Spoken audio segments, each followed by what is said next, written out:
আপনারা পাননি, এইবার আপনারা পেতে পারেন। একটা মৌকা আপনাদের এসেছে।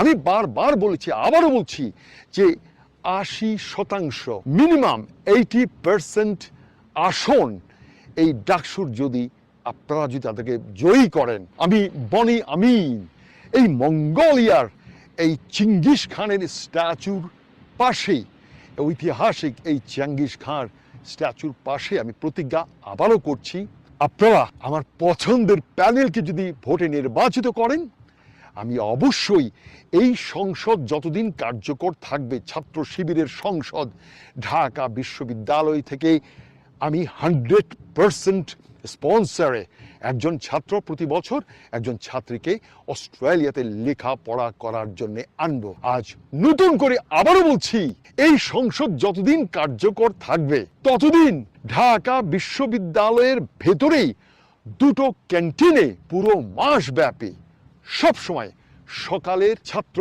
ছাত্রীদের জন্যেই সকালের ফ্রি নাস্তার ব্যবস্থা আমি বনি আমিন করে দেব।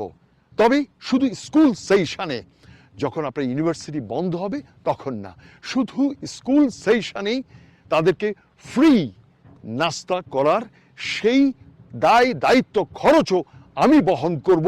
এই সংসদ যতদিন, ছাত্র শিবিরের সংসদ যতদিন কার্যকর থাকে, প্রিয় বন্ধুরা, আমার কথা এটা কোনো হেয়ালিপনা নয়। আমি এই জগতে জন্ম নিয়েছি শূন্য হাতে এই জগৎ ছেড়ে যাওয়ার জন্যে। আমার শুধু কবরস্থ করার জন্যেই যে পরিমাণ টাকা, সেই পরিমাণ টাকা আমার সন্তানদের আমি দিয়ে গেছি। আর আমি শূন্য হাতে চলে যেতে চাই, দিয়ে যেতে চাই। আমি চাইব ছাত্র শিবিরকে ডাকসু নির্বাচনে এবার আপনারা নির্বাচিত করে ঢাকা বিশ্ববিদ্যালয়ের অঙ্গনকে আপনারা পরিবর্তন করুন এবং ছাত্রীদেরকে নিরাপত্তা দিন।